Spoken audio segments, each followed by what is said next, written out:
ಮೈಸೂರು ಸುರಕ್ಷಿತ ಸುಗಮ ಮತ್ತು ಸಾಂಪ್ರದಾಯಿಕ ವಿಶ್ವವಿಖ್ಯಾತ ನಾಡಹಬ್ಬ ದಸರಾ ಆಚರಣೆಗೆ ಮೈಸೂರು ನಗರ ಪೊಲೀಸರ ಸಕಲ ಸಿದ್ಧತೆ.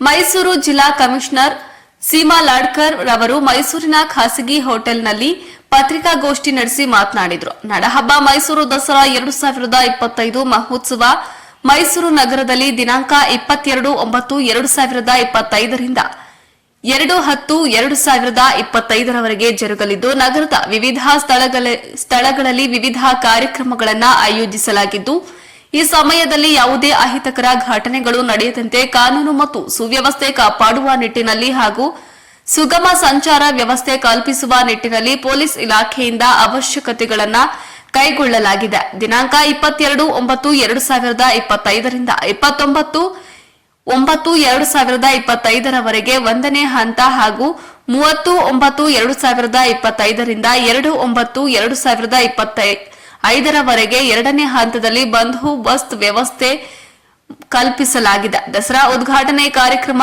ಅರಮನೆಯಲ್ಲಿ, ಸಾಂಸ್ಕೃತಿಕ ಕಾರ್ಯಕ್ರಮ, ಮೆರವಣಿಗೆ, ಬನ್ನಿ ಮಂಟಪದಲ್ಲಿ ಕೊಂಚಿನ ಕವಾಯಿತು ಹಾಗೂ ನಗರದ ವಿವಿಧ ಸ್ಥಳಗಳಲ್ಲಿ ನಡೆಯುವ ಇತರ ಕಾರ್ಯಕ್ರಮಗಳ ಬಂದೋಬಸ್ತ್, ಸುಗಮ ಸಂಚಾರ ವ್ಯವಸ್ಥೆ ಸೇರಿದಂತೆ ಮೈಸೂರು ನಗರ ಸೇರಿದಂತೆ ಹೊರ ಜಿಲ್ಲೆಗಳಿಂದ ಅಧಿಕಾರಿ ಮತ್ತು ಸಿಬ್ಬಂದಿಗಳನ್ನು ನಿಯೋಜಿಸಲಾಗಿದೆ ಎಂದು ತಿಳಿಸಿದರು. ವರದಿ ಟಿಎಸ್ ಶಶಿಕಾಂತ್, ಪ್ರಜಾಪವರ್, ಮೈಸೂರು. ಮೈಸೂರು ದಸರಾ ಈ ವರ್ಷದ ಮಹೋತ್ಸವದಲ್ಲಿ ಮೈಸೂರು ನಗರ ಪೊಲೀಸ್ ಏನೇನೋ ಬಂದೋಬಸ್ತ್ 2ನೇ ತಾರೀಕು ಅಕ್ಟೋಬರ್ವರೆಗೂ ಸೆಕೆಂಡ್ ಫೇಸ್ ಅಂತ ಹೇಳಿ ಬಂದೋಬಸ್ತನ್ನು ಕೈಗೊಂಡಿದ್ದೀವಿ. ಆ ಟೈಮಲ್ಲಿ ಏನು 11 ದಿನದಲ್ಲಿ ಮೋರ್ ದ್ಯಾನ್ 15 ಪ್ಲೇಸಸ್ ಅಲ್ಲಿ ಕಾರ್ಯಕ್ರಮಗಳಿರುತ್ತೆ, ಆಚರಣೆಗಳಿರುತ್ತೆ. ಸಾಂಸ್ಕೃತಿಕ ಕಾರ್ಯಕ್ರಮ, ದಸರಾ ವಸ್ತು ಪ್ರದರ್ಶನ, ಕುಸ್ತಿ, ಫ್ಲವರ್ ಶೋ, ಆಹಾರ ಮೇಳ, ಪುಸ್ತಕ ಮೇಳ, ಏರ್ ಶೋ, ಜಂಬೂ ಸವಾರಿ ಮತ್ತು ಬನ್ನಿ ಮಂಟಪದ ಕೊನೆಯದು ಪಂಜಿನ ಕವಾಯತು. ಇದೆಲ್ಲ ಟೋಟಲ್ ಆಗಿ ನಾವು ನಮ್ಮ ಪೊಲೀಸ್ ಇಲಾಖೆಯಿಂದ 6384 ಸ್ಟಾಫ್ ಕಂಪ್ಲೀಟ್ ಇರ್ತಾರೆ. ಅದರಲ್ಲಿ 5 ಜನ SPs ಮತ್ತೆ 30 ಜನ DYSPs, 40 ಜನ ಇನ್ಸ್ಪೆಕ್ಟರ್ಸ್, KSRP ತುಕಡಿಗಳು 35, ಅದ್ರ ಜೊತೆಗೇನೆ CR ಸ್ಟಾಫ್, CR ಪ್ಲಟೂನು ಸಹ 15, ಮತ್ತೆ AAC team, anti sabotage check team ಅಂತ ಹೇಳ್ತೀವಿ.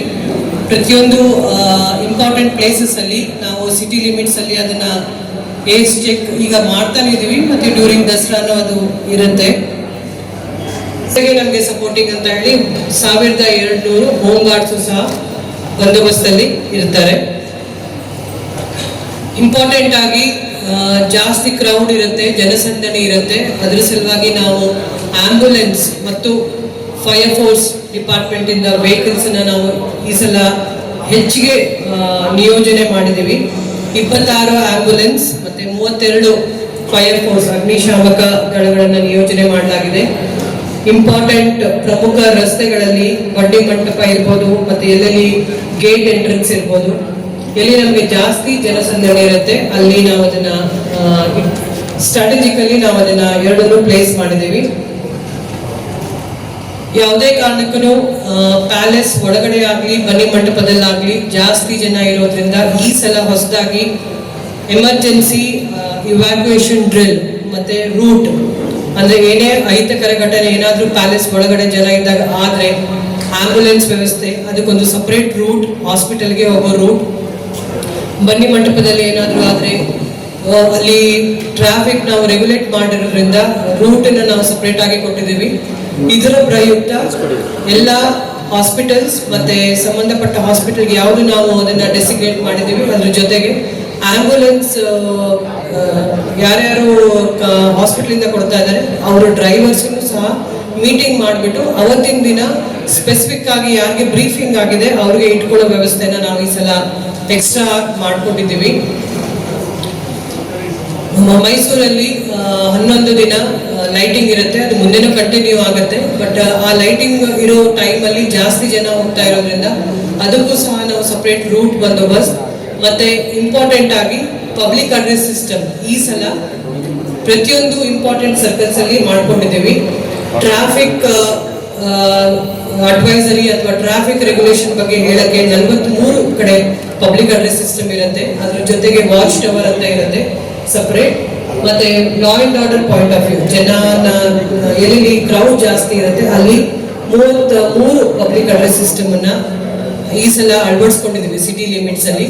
ಕಂಟಿನ್ಯೂಸ್ ಆಗಿ ಏನಾದ್ರು ಚೇಂಜ್ ಇದ್ರೆ, ಏನಾದ್ರು ಇನ್ಫಾರ್ಮೇಶನ್ ಕೊಡೋದಿದ್ರೆ, ಏನಾದ್ರು ಮಾಹಿತಿ ಬೇಕಾಗಿತ್ತಂತಂದ್ರೆ ಅದ್ರ ಜೊತೆಗೆ ನಾವು ಅಲ್ಲಿ ಪಬ್ಲಿಕ್ ಅಡ್ರೆಸ್ ಸಿಸ್ಟಮ್ ಅಲ್ಲಿ ಕೊಡ್ತಾ ಇರ್ತೀವಿ. ಸೇಮ್ ಥಿಂಗ್, ಹೊರಗಡೆಯಿಂದ ಜಾಸ್ತಿ ಜನ ಬಂದಿರೋದ್ರಿಂದ ಪೊಲೀಸ್ ಹೆಲ್ಪ್ ಡೆಸ್ಕ್ ಈ ಸಲ 2 ಹಂತದಲ್ಲಿ ಮಾಡಿಕೊಂಡು ಪೊಲೀಸ್ ಹೆಲ್ಪ್ ಡೆಸ್ಕ್ ನಾವು ತೆಗೆಯಲಾಗಿದೆ. ಒಂದು 22ರಿಂದ 1ನೇ ತಾರೀಕಿನವರೆಗೂ ಕೆಲವು ಪ್ಲೇಸಸ್ ಅಲ್ಲಿ ಇರುತ್ತೆ, ಒಂದು 12 ಪ್ಲೇಸಸ್ ಅಲ್ಲಿ.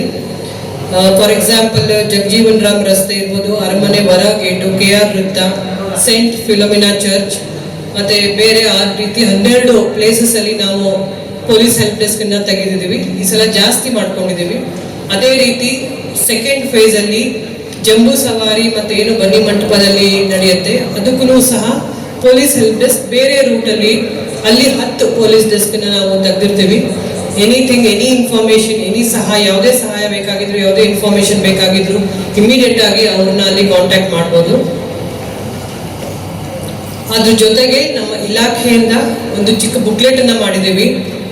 ಏನೇನು ಸಾರ್ವಜನಿಕರಿಗೆ ಸೂಚನೆ ಇದೆ, ಟ್ರಾಫಿಕ್ ರೆಗ್ಯುಲೇಟರಿ ಇರ್ಬೋದು, ಬಂದೋಬಸ್ತ್ ಇರ್ಬೋದು, ಪ್ರೋಗ್ರಾಮ್ ಎಲ್ಲಿ ನಡೀತಾ ಇದೆ, ಮತ್ತೆ ಎಲ್ಲಿ ಬೇರೆ ಬೇರೆ ಅವ್ರಿಗೆ ಏನಾದ್ರು ರೂಟ್ ಬೇಕಾಗಿತ್ತಂತಂದ್ರೆ, ಬಸ್ ಸ್ಟ್ಯಾಂಡ್ ವ್ಯವಸ್ಥೆ ಬಗ್ಗೆ ಅವ್ರಿಗೆ ಹೆಲ್ಪ್ ಬೇಕಾಗಿತ್ತಂದ್ರೆ ಅದೆಲ್ಲ ಕೊಡಕ್ಕೆ ಒಂದು ನಾವು ನಮ್ಮ ಇಲಾಖೆಯಿಂದ ಸ್ಮಾಲ್ ಬುಕ್ಲೆಟ್ ಮಾಡಿ, ಇನ್ಫಾರ್ಮೇಟಿವ್ ಬುಕ್ಲೆಟ್ ಅನ್ನು ಸಹ ನಾವು ಪಬ್ಲಿಕ್ಗೂ ಕೊಡ್ತೀವಿ, ಎಲ್ಲರಿಗೂ ಕೊಡ್ತಾ ಇದ್ದೀವಿ.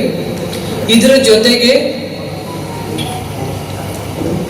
ಡ್ರೋನ್ ಕ್ಯಾಮ್ರಾನ ನಾವು ಜಾಸ್ತಿ ಹೊರಗಡೆಯಿಂದ ತರಿಸ್ಕೊಂಡು ಪ್ರತಿಯೊಂದು ಬಂದೋಬಸ್ತಲ್ಲಿ ಡ್ರೋನ್ ಕ್ಯಾಮ್ರಾನ ಯೂಸ್ ಮಾಡ್ಕೋತಾ ಇದ್ದೀವಿ.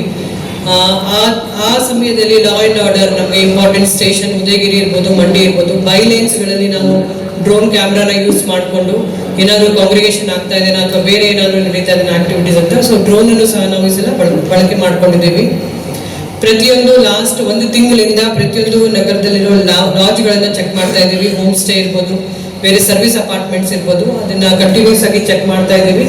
ಮುಂದಿನ 11 ದಿನಗಳಲ್ಲೂ ಸಹ ಇಂಟೆನ್ಸಿವ್ ಆಗಿ ಅದನ್ನ ಚೆಕ್ ಮಾಡ್ತೀವಿ, ಅಲಾಂಗ್ ವಿತ್ AC ಚೆಕ್. ಪ್ರತಿ ಈ ರೈಲ್ವೆ ಸ್ಟೇಷನ್ ಅಲ್ಲೂ ಸಹ ನಾವು ಸಪರೇಟ್ ಆಗಿ 24/7 ಅಂದ್ರೆ 24/7 ಪೊಲೀಸ್ ವ್ಯವಸ್ಥೆ ಇರುತ್ತೆ.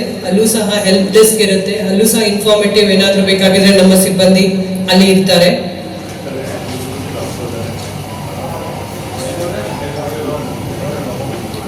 ಈಗಾಗಲೇ ನಮ್ಮ ಮೈಸೂರು ಸಿಟಿಯಲ್ಲಿ ನಮ್ಮದು ಪಬ್ಲಿಕ್ ಸೇಫ್ಟಿ ಆಕ್ಟ್ ಅಂಡರ್ ಅಲ್ಲಿ 30,614 CCTV ಕ್ಯಾಮ್ರಾಗಳಿದೆ ಇನ್ ಅಂಡ್ ಅರೌಂಡ್ ಮೈಸೂರು ಸಿಟಿಯಲ್ಲಿ. ಅದು ನಮ್ಮ ಆ್ಯಪ್ಗೆ, ಪೊಲೀಸ್ ಆ್ಯಪ್ಗೂ ಸಹ ಕನೆಕ್ಟ್ ಆಗಿರುತ್ತೆ. ಅದ್ರ ಜೊತೆಗೆ 200 ಜಾಸ್ತಿ CCTV ಕ್ಯಾಮ್ರಾನ ನಾವು ನಮ್ಮ ಮೈಸೂರು ಸಿಟಿಲಿ ಎಲ್ಲೆಲ್ಲಿ ಮೇನ್ ಫಂಕ್ಷನ್ ಇದೆ, ಚಾಮುಂಡಿ ಬೆಟ್ಟ ಇರ್ಬೋದು, ಎನ್ ರೂಟ್ ಇರ್ಬೋದು, ಪ್ಯಾಲೇಸ್ ಅಲ್ಲಿ ಇನ್ ಅಂಡ್ ಅರೌಂಡ್ ಇರ್ಬೋದು, ಮತ್ತೆ ಅದ್ರ ಜೊತೆಗೆ ಇಂಪಾರ್ಟೆಂಟ್ ಮೇನ್ ಜಂಕ್ಷನ್ಸ್, ರೋಡ್ಸ್ ಅಲ್ಲಿ CCTVನ ಈ ಸಲ ಜಾಸ್ತಿ ನಾವು ಹಾಕೊಂಡಿದ್ದೇವೆ. ಇದರ ಜೊತೆಗೆ ಒಂದು ಒಳ್ಳೆ ಕೋಆರ್ಡಿನೇಷನ್ ಇರಬೇಕು ಅಂತ ಹೇಳಿ ಸರ್ಕಾರಿ ಆಸ್ಪತ್ರೆ, ಖಾಸಗಿ ಆಸ್ಪತ್ರೆ ಮತ್ತೆ ಬೇರೆ ವೈದ್ಯಕೀಯ ಸೌಲಭ್ಯಗಳು ಎಲ್ಲೆಲ್ಲಿ ನಮಗೆ ಬೇಕಾಗಿದೆ, ತುರ್ತು ಪರಿಸ್ಥಿತಿಗೆ ಏನಾದರೂ ಬೆಡ್ಸ್ ರಿಸರ್ವ್ ಮಾಡಬೇಕಾಗಿತ್ತಂದ್ರೆ ಆ ಲೆವೆಲ್ ವರ್ಗೂ ಸಹ ನಾವು ಎಲ್ಲ ಆಸ್ಪತ್ರೆಗಳೊಂದಿಗೆ ಈ ಸಲ ಮೀಟಿಂಗ್ ಮಾಡ್ಕೊಂಡಿದ್ದೀವಿ.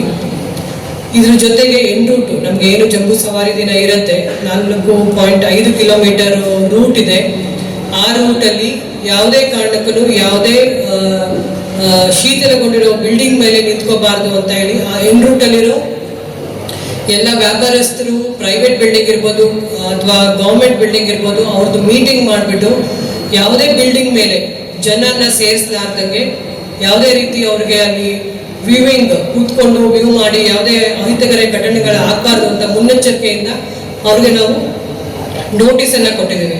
For example Lansdowne building ಇರ್ಬೋದು, ಮತ್ತೆ ದೇವರಾಜ ಮಾರ್ಕೆಟು, ಅದ್ರ ಜೊತೆಗೆ ಅಂಡರ್ ಕನ್ಸ್ಟ್ರಕ್ಷನ್ ಬಿಲ್ಡಿಂಗ್, ಅದನ್ನು ಸಹ ನೋಟ್ ಮಾಡಿಬಿಟ್ಟು ನೋಟಿಸ್ ಅನ್ನ ನಾವು ಅವ್ರಿಗೆ ಕೊಟ್ಟಿದ್ದೀವಿ.